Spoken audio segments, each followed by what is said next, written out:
Changes in both behavior and attitude, and at first it's very, very subtle. And people who are beginning to evolve into problems with chemicals, they're very, very good at blaming their problems on other things and making excuses for themselves. So usually family members will kind of sense that something is wrong, but because they love this person, they want to give them the benefit of the doubt, they want to give them a second chance. As their chemical dependency increases, they probably will withdraw more and more from family activities. And now we're talking about both adolescents and adults, and certainly with adolescents, after a while, the parents think, well, it's these crummy friends that look like they've kind of just crawled out from under a rock. And those friends are really not the root of the problem. They're kind of a symptom of it. But that's one thing we tell parents to look for. If your kid is running around with different people that you no longer know, not the kids that they've run around with since grade school, and you maybe don't have last names for the kids or it doesn't feel right, then that's one of the red flags, is a change in friends.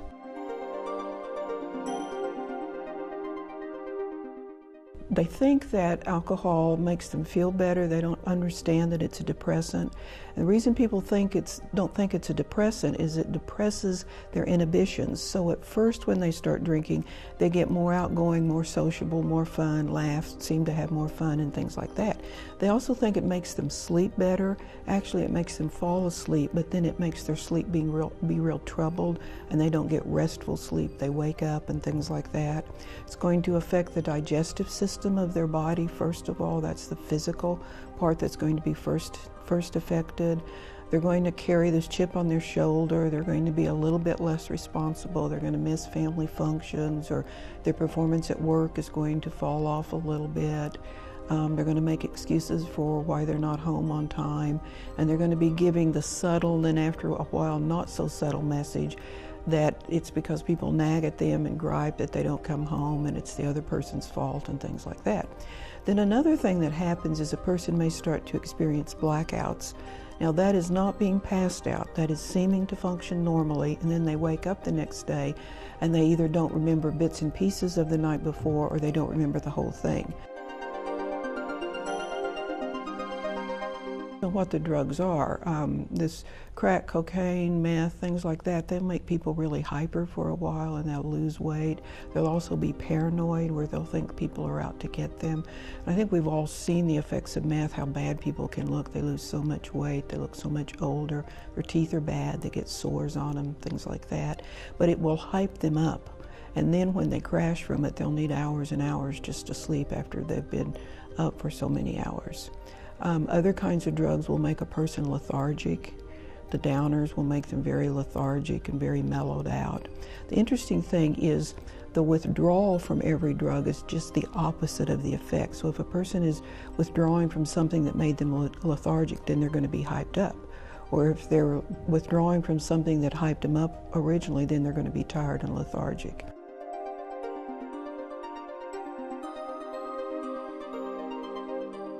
I think it's okay to express concern to the person. I think you need to realize that you're probably not going to get through to that person because their denial is such that they really can't see that they have a problem.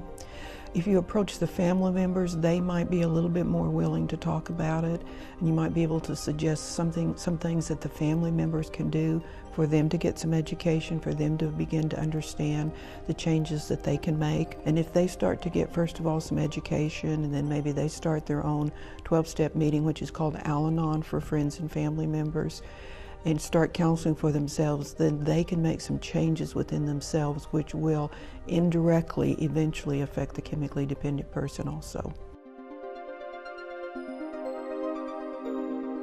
Specifically for chemical dependency, we can assess a person. If they look appropriate for the level of treatment we have, which is outpatient, then we can refer them to group therapy, we can do family work, or we can, that's within our own agency, we have those services, or we can refer them to something more intensive, like an intensive outpatient program or residential program. It's a step-up program, so if we start them at one level of care, if they're successful with that, then that's good, but if they need to be stepped up to something more intensive, then we make that referral. In addition, we do a lot of work with family members so they can begin to look at the part that their enabling behaviors are playing in the dynamics of this disease.